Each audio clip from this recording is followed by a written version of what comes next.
내가 사흘 만에 이 성전을 일으키리라.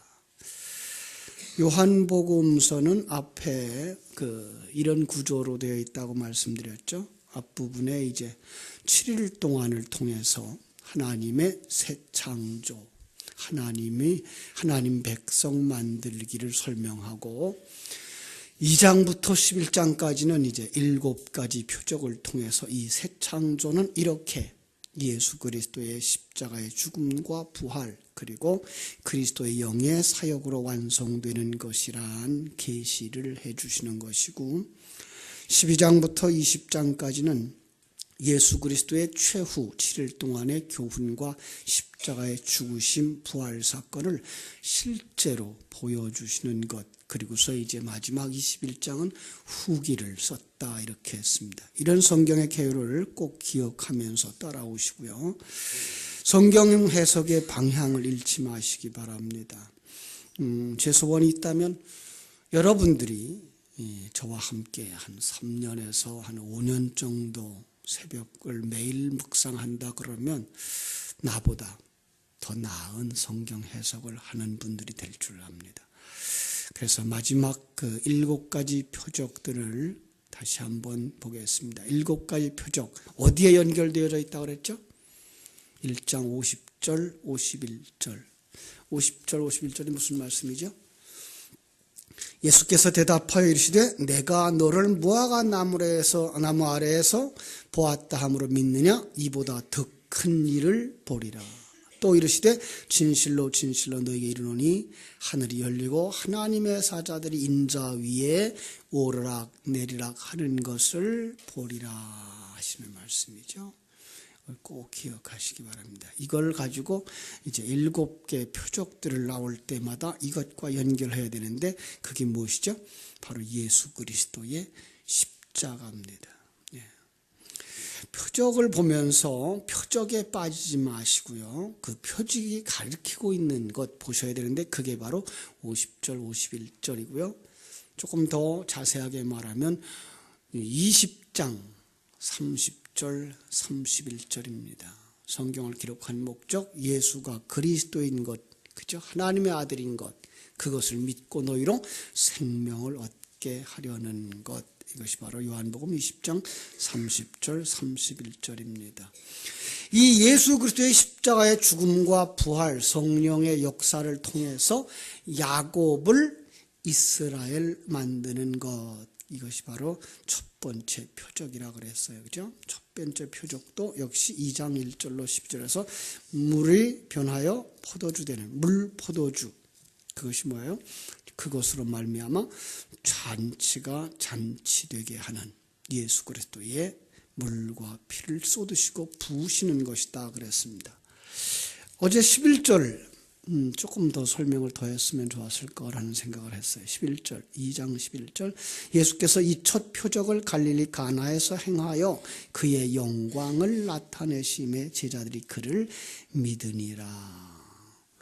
자, 그를 믿었다 라는 말들이 이렇게 나오는데 이 믿음도 성경 속에서 2가지로 쓰이고 있는 거 꼭 기억하시기 바랍니다. 그것은 하나님이 주신 믿음 그리고 내 안에서 일어나고 있는 믿음이에요. 그런데 오늘 말씀도 22절에 보면 뭐라 그래요? 죽은 자 가운데서 살아나신 후에야 제자들이 이 말씀하신 것을 기억하고 성경과 예수께서 하신 말씀을 믿었더라. 그때야 믿었더라라는 얘기를 또 여기서 하고 있죠. 그보다 더 중요한 것, 영광이라는 거죠. 영광. 예.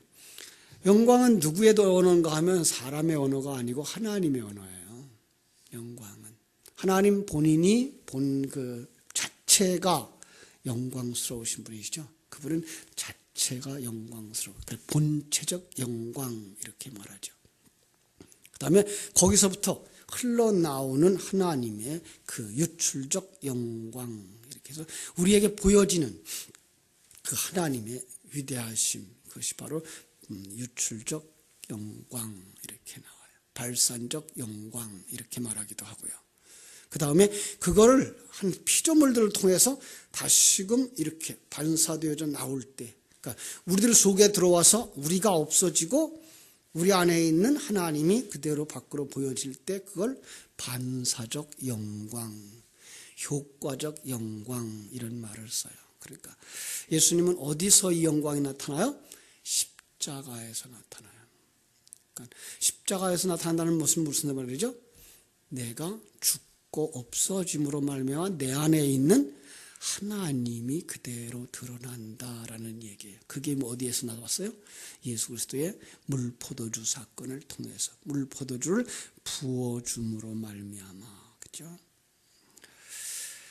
자, 또 하나 요한복음은요. 이렇게 표적을 보여주고요. 표적을 보여준 다음에 그 다음에는 사람들이 질문을 할 만한 내용을 뒤에 달고 나와요. 표적을 보여주고 그 뒤에 질문을 할 만한 내용을 달고 나오고 그 다음에 그 내용을 설명해 줘요. 쉽게 말할게요. 2장에서 지금 첫 번째 표적을 보여주죠. 뭐예요? 예수 그리스도의 십자가의 죽음과 부활, 예수 그리스도의 물과 피를 부어서 쏟아 부어줌으로 말미암아서만 구원이 된다. 잔치가 잔치된다. 천국에 들어갈 수 있다라고 말하자 유대인들이 딱 성전을 가지고 나오는 거죠. 우린 성전 가지고 있어요. 우린 하나님 백성이에요. 그랬더니 하나님이 뭐라 그래요? 그거 헐어라. 그 안에다가 뭐예요? 진리를 담아가지고 나오는 거예요. 다시 그 성전의 이야기 속에는 성전은 뭐예요? 성전은 또다시 어제 낮 시간에 공부하신 분들은 알죠. 성전은 그릇이고 하나님은 성전 안에다가 뭐예요? 진리를 담아가지고 주시는 거죠. 그런데 그 내용이 지금 뭐예요? 헐라 일으키리라예요. 헐라 일으키리라. 이것도 뭐예요? 예수 그리스도로만 가능하다라는 얘기를 해주는 거죠. 그래서 예수 그리스도다. 이거 그래서 이제 20절에서 21절에서 그렇게 말하죠. 21절. 그러나 예수는 성정된 자기 육체를 가리켜 말씀하신 것이라. 너희들이 이 성전을 헐라. 그러면 다시 일으키리라. 사흘 만에. 무슨 뜻이에요? 너희들이 예수를 죽여라. 그러면 뭐예요? 그리스도로 살릴 것이다. 누가? 하나님이. 이걸 통해서만 너희들이 구원된다. 이 얘기를 또 하시는 거예요. 그랬더니 유대인들이 또 이제 질문을 가지고 나와요.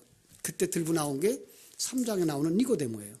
이 사람은요, 이 사람같이 완벽한 사람도 예수가 필요합니까? 라는 말을 가지고 이제 딱 들이대는 거죠. 니고데모. 그래서 니고데모를 우리가 연구하면 알 수 있지만 사람으로서는 가장 되고 싶은 사람, 가장 완벽한 사람, 이런 사람으로 이제 니고데모가 등장하는 거예요. 그래도 예수님 뭐라 그래요? 너 그거 가지고는 안 돼. 뭐 해야 돼요?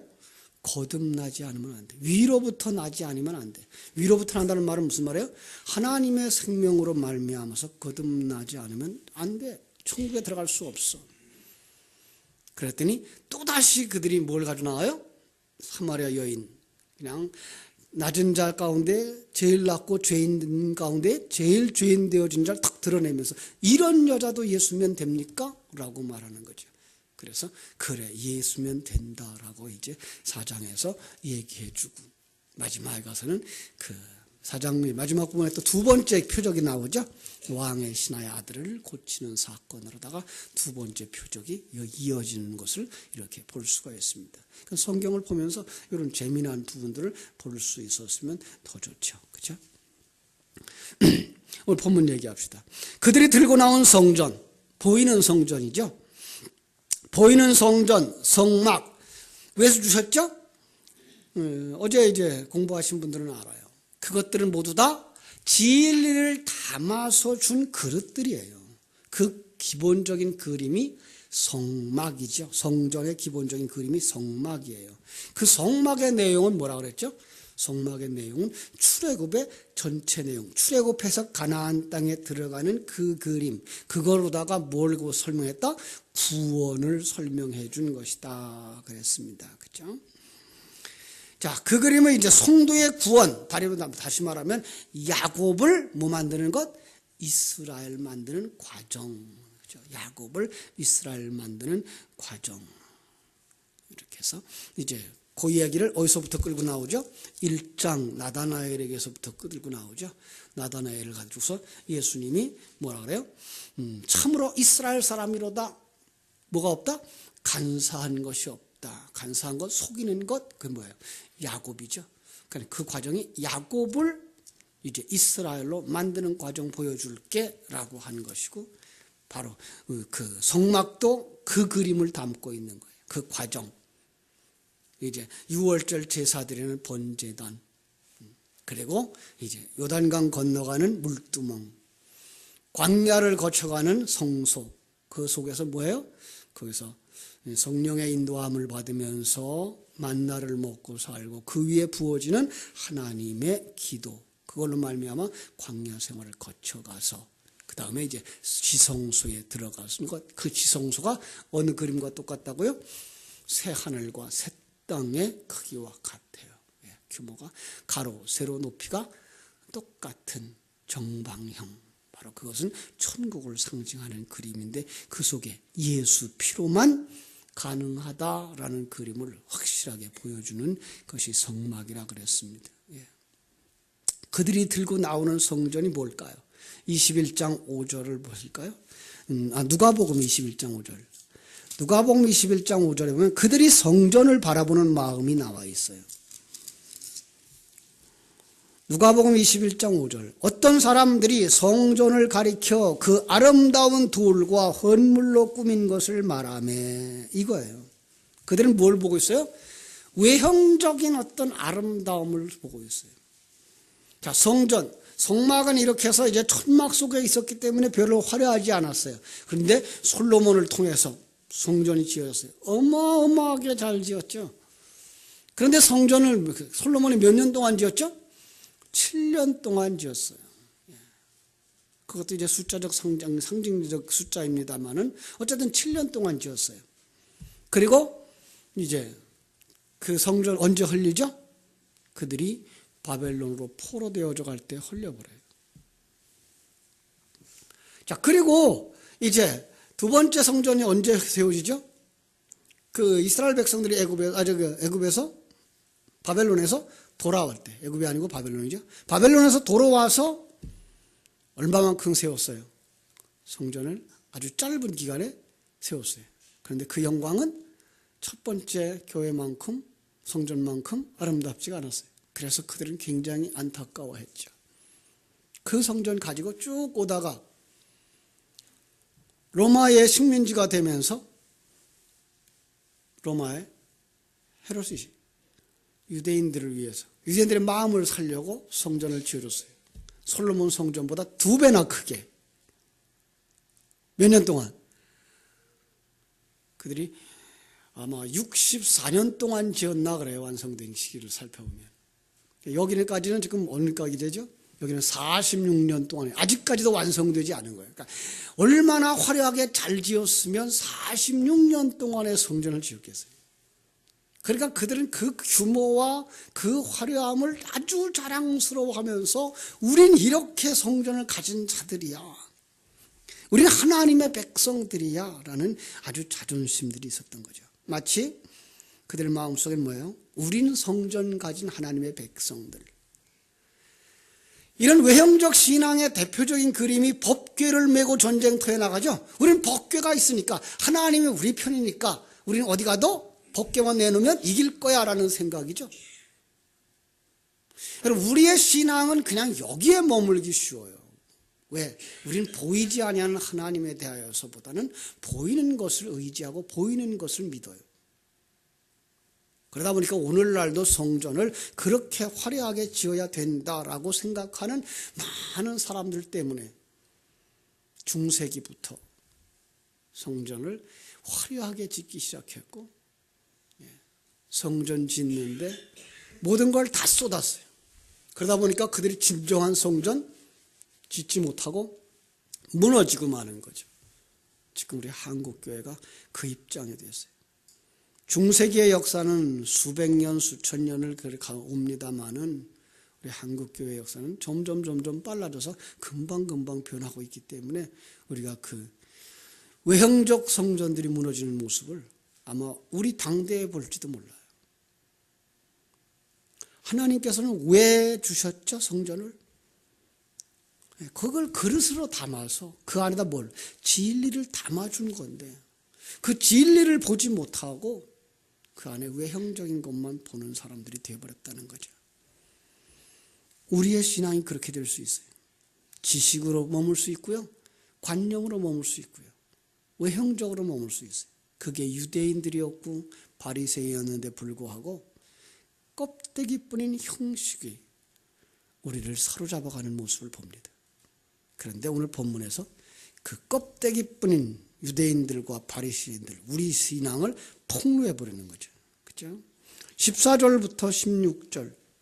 성전에서 이제 요한복음 다시 돌아왔어요. 2장 14절. 성전 안에서 소와 양과 비둘기 파는 사람들과 돈 바꾸는 사람들이 앉아 있는 것을 보시고 노끈으로 채찍을 만드사 양이나 소를 다 성전에서 내어 쫓으시고 돈 바꾸는 사람들의 돈을 쏟으시고 상을 엎으시고 비둘기 파는 사람들에게 이르시되 이것을 여기서 가져가라. 내 아버지의 집으로 장사하는 집을 만들지 말라. 당시에 이렇게 살았어요. 그럼 당시의 성전만인가요? 아니, 오늘 우리들이라고 얘기를 하는 거죠. 성경은. 우리들의 어떤 모습일까요? 장사꾼. 오늘 성도들이요, 교회 와서 장사를 해요. 거래를 해요. 하나님, 내가 이렇게 기도할 테니까 이렇게 응답해 주실래요? 내가 이렇게 봉사할 테니까 이렇게 갚아주실래요? 내가 이렇게 헌금하면 하나님 이렇게 갚아주실 거예요? 거래를 하고 있는 거죠. 오늘 우리가 외형적인 신앙에 빠지면 우리의 행동 하나하나가 다 그렇게 걸려가요. 아니요. 이건 아주 잘못된 거예요. 신앙생활이 하나님과 축복을 거래하고 있는 거예요. 여러분, 재물은 왜 가져와야 됐죠? 재물은 자기 대신 죽을 것을 끌고 오고 안고 오면서 내가 이렇게 죽을 것인데 이 재물이 대신 죽는 거구나. 이게 뭘 상징하는 걸까? 나보다 더 값이 있어야 내 대신 죽어도 되잖아요. 근데 이 무가치한 것이 뭘 상징하고 있는 거를 알라고. 그래서 그 재물들을 6월절에는 어떻게 해야 돼요? 집안에다가 가지고 있다가 며칠을 데리고 있다가 내 가족처럼 데리고 있다가 그리고 성전으로 가지고 나와야 되는 거죠. 하나님과 내가 하나 되어지는 그 사실, 그리고 예수 그리스도가 내 대신 죽으시는 그 사실, 그거로만 우리는 하나님과 연합되어진다는 사실을, 그 진리를, 그 재물을 드리는 과정 속에서 자기 것으로 만들어야 이건 내가 죽는 것이구나. 예수가 죽어서 나를 구원했고 이젠 내가 죽어야 되는 거구나 라는 것들을 배워가야 되는데 그걸 변질시킨 사람들이 있었어요. 누구들일까요? 제사장들이에요. 그리고 레위인들이에요. 성전 봉사자들이에요. 자기들의 주머니를 채우려고 가지고 온 재물에서 흠을 잡는 거예요. 이건 안 된다. 그리고 자기들이 심어놓은 장사꾼들을 통해서 재물을 바꿔오거나 하거나 사가지고 오게 하는 거죠. 폭리를 취했고요. 아니, 멀리서 재물을 가지고 오다 보면, 끌고 오다 보면 물론 볼품도 없을 거예요. 살도 빠졌을지도 몰라요. 아니, 흠이 있었을지도 몰라요.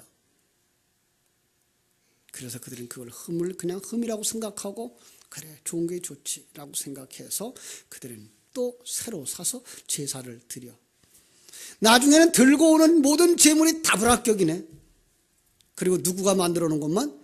그들이, 제사장들이, 대제사장들이 연결해 놓고 거기다 장사하고 물건 파는 사람들을 통해서만 파는 그 양들만 제물로 드릴 수가 있게 만든 거죠. 그 역사학자들은 말합니다. 그냥 제물을 드린다 그러면 우리가 생각하기는 그냥 한 마리, 두 마리 이렇게 생각하죠. 6월절 날 제물을 잡으면 6월절을 지키기 위해서 전국에서 모여드는 남자들이 13만 명에서 25만 명이었대요. 여러분, 그러면 그 제물을 며칠 동안에 다 잡아야 돼요. 13만 마리 내지 20만 마리. 그럼 그 양들이 어디 있었겠어요? 성전 주변에 있었고요. 그거 다 잡는 성전은요, 완전히 피바다죠. 그 뭘 상징하고 있는 거예요? 예수 그리스도의 보혈. 근데 그들은 그 생각 안 했어요. 그냥 잡는 양, 돈, 오죽했겠어요. 그 양을 잡고 있는 제사장들의 꼴이.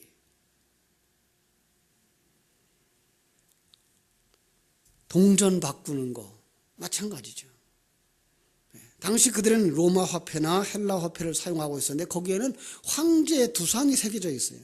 그 사람의 형상이 새겨진 걸 하나님께 드릴 수 없다고 해서 두상이 안 새겨진 세계를 이제 하나님께 드리도록 했죠.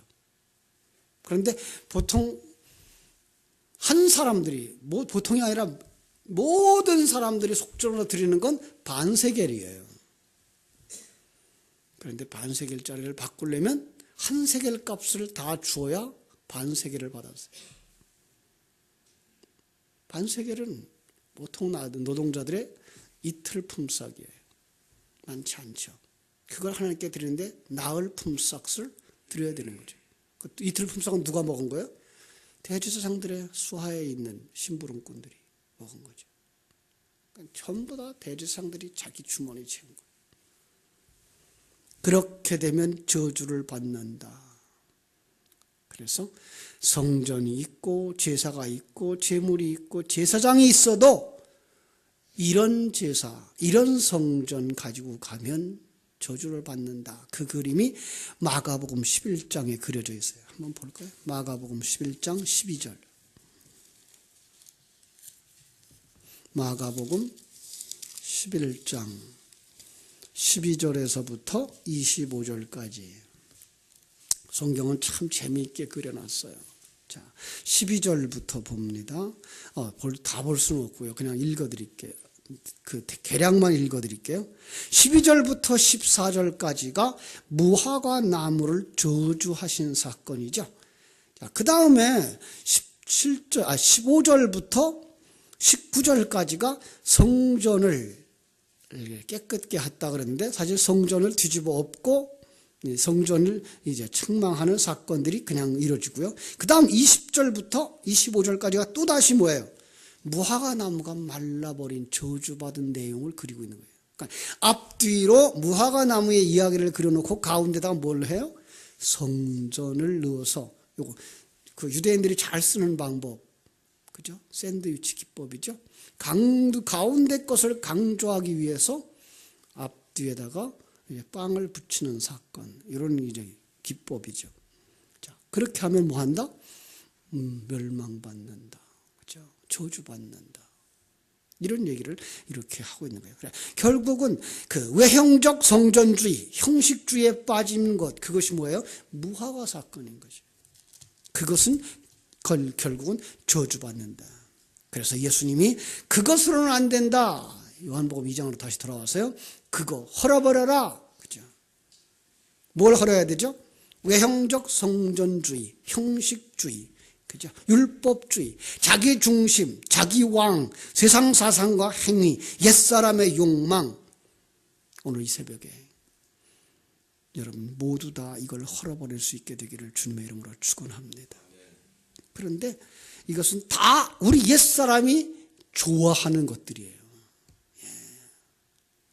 왜냐하면 그것들을 행함으로 내가 기분이 좋아지고 내가 의로워지고 내가 잘나지거든요. 그래서 사람들이 그걸 좋아해요. 스스로 벗어버릴 수가 없어요. 누가 헐어야 돼요? 하나님이. 예수님이 그래서 여기서 그것들을 채찍으로 만들어서 노끈을 채찍으로 만들어서 다 부수고 있는 거죠. 사실은 이 모습은 성전을 부수는 그림이에요. 형식주의를 부수고 있는 거예요. 장사꾼들을 부수고 있는 그림이에요. 요한계시록 19장 11절로 16절에 보면은 백마탄 예수 그리스도가 오셔서 그 입에 검으로 그 손에 든 철장으로 이 외형적 성전을 부수고 있는 모습을 볼 수가 있습니다. 그걸 누가 봤느냐? 하박국 선지자가 봤죠. 자, 우리 한번 또 보자고요. 3장, 하박국서 3장 2절로 15절. 하박국서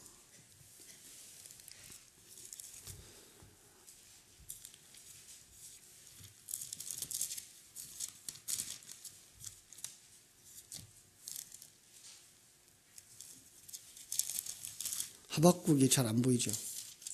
그죠?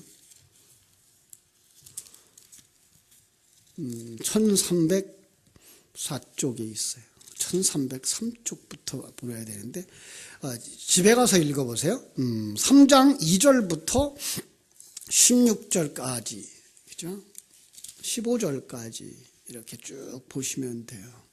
저는 그 다음에 읽어드릴게요. 16절. 내가 들었으므로 뭐요? 이 부수겠다고 하는 소리를 들었어요. 그랬더니 내 창자가 흔들렸고 그 목소리로 말미암아 내 입술이 떨렸도다. 무리가 우리를 치러 올라오는 환난 날을 내가 기다림으로 썩이는 것이 내 뼈에 들어왔으며 내 몸은 내 처소에서 떨리는도다. 하나님이 저 부수러 오는 그 소리를 듣고 나니까 내가 어떻게 했다고요? 그냥 두려움에 떨게 되었다.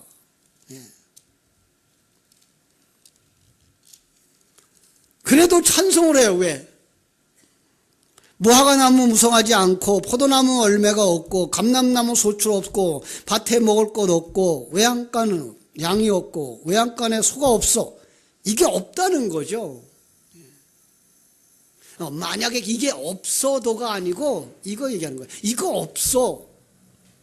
그런데 하나님으로 인하여, 여호와로 인하여 찬송하는 거예요. 다 없어지는 거예요. 이게 다 없어지는 거예요. 왜 다 없어지죠? 다 팔아. 천국을 사기 위해서. 그걸 버리는 거죠. 여호와로만 말미암아 즐거워하는 거예요. 그의 입에서 나오는 모든 말씀으로만 즐거워하는 거예요. 거기에 뭐가 이루어져요? 요한복음으로 다시 돌아오면 성전이 이루어지는 거예요. 예수까지 부서져야 돼요. 그래서 너희가 이 성전을 헐라 그랬던 그 이 성전은 뭐죠? 예수예요. 그러니까 예수도 성막처럼 뭘 담아가지고 보낸 거예요. 진리를 담아가지고 보낸 거예요. 그러니까 그 예수까지도 버려야 돼요. 그 예수까지도 부인해야 되고 그 예수까지도 십자가에 못 박아내야 돼요. 그러면 하나님께서 뭐예요? 그리스도를 살려줘요. 그때부터는 보여요? 안 보여요? 안 보여요. 영의 영역일 것이에요. 그때부터는. 그러면서 그 성전은 어디서 완성되어지죠? 성도들 속에 들어와서 완성되어져요. 그래서 고린도전서 3장 16절에 보면 여러분을 향해서 뭐라 그래요? 너희가 하나님의 성령이 거하시는 거룩한 성전인 것을 알지 못하느냐. 보이는 예수까지 헐어버리면 그리스도가 진정한 성전을 일으킬 거다. 어디에서? 여러분 안에서요. 그래서 우리는 그리스도의 성전으로 지어져 가는 거예요. 그런데 지어져 가는 과정 역시 뭐가 필요해요? 옛사람 부숴버리는 작업이 필요한 거죠. 그래서 이 성전 헐라 속에는 뭐가 들어가 있어요? 우리의 옛사람까지도 부정되어지고 부인되어져야 되는, 이거 헐어야 되는 사건들이 일어나요. 난 아무것도 아니구나. 먼지로 내려가야 되는 거죠. 난 이렇게 작은 자였구나. 내가 작아지면 작아질수록 하나님은 커요. 엄청나게 커요. 어마어마하게 커요. 그 크신 하나님 앞에 안기울 때만 진정한 행복이 무엇인지, 영생이 무엇인지 깨달아 알게 되는 거죠. 그죠? 그때야 우리가 하나님과 하나 된 성전인 것을 알 수가 있어요. 그 하나님과 하나 된 성전 한번 보고 오늘 마치겠습니다. 요한계시록 21장. 요한계시록 21장. 9절로 27절. 다 읽으세요. 여러분이 집에 가서 읽으세요.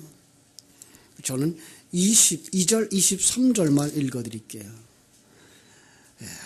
처음에 9절부터 볼게요.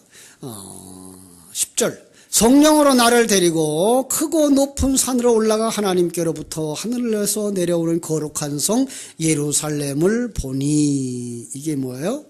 어린 양의 아내라고 9절에서 말했죠. 내가 신부 곧 어린 양의 아내를 내게 보이리라. 그래놓고는 예루살렘 성을 보여줘요. 그렇죠? 이 성이 누구예요? 신부예요. 그런데 22절 보니까 뭐라 그래요? 이 성은 내 성 안에 내가 성전을 보지 못하였으니 이는 주 하나님 곧 전능하신 이와 및 어린 양이 그 성전이심이니라. 그 성전이 없어요. 그런데 그 전체가 누구예요? 하나님이고 그 전체가 다 성전인 거예요. 그래서 23절 그 성은 해나 달의 비침이 쓸데없으니 이는 하나님의 영광이 비치고 어린 양이 그 등불이 되심이니라. 그래서 성전인지 하나님인지 구분이 안 되는 그림. 하나님이 내 안에 내가 하나님 안에의 요 완성된 새 하늘과 새 땅, 완성된 성전의 모습을 볼 수 있는 거예요. 그죠? 그 성 안에 여러분이 들어가고 여러분이 그 성으로 완성되어지는 여기까지 가셔야만 이게 구원이에요. 그런데 그걸 누가 하신다? 예수 그리스도 안에서 된다. 예수 그리스도로만 된다를 알게 해 주시는 내용이 전체 성경의 내용이고 그것이 1장 요한복음 1장 50절 51절에서 하나님의 사자들이 인자 위에 내리락 오르락하는 그림이고 그것이 바로 여러분과 내가 이 신앙생활하는 과정 속에서 옛사람을 부숴버리고 새 사람을 건축하는 이 새 성전 건축하는 일인 줄 알아. 우리는 자랑스러운 외형과 어떤 형식이 아니라 당신이 정말 하나님과 하나 되어졌는가, 하나님과의 만남이 있는가. 그 만남은 밀가루 반죽처럼 밀가루인지 물인지 어디가 어디까지 구분이 안 되는 이제는 새로운 몸처럼 구분되지 않는 남편과 아내가 한 몸 되어지고 하나님과 우리가 하나 되어지는 그런 그림으로 완성된 성전. 그것이 바로 온전한 구원이고 하나님이 기뻐하는 성전인 줄로 믿습니다. 여러분 그 속에서 나는 어떤 모습으로 지금 살고 있는가 깊이 묵상하시고 오늘도 주의 성전으로 조금씩 지어가는 복된 날이 되시기를 주님의 이름으로 축원합니다. 기도하겠습니다. 하나님 우리 아버지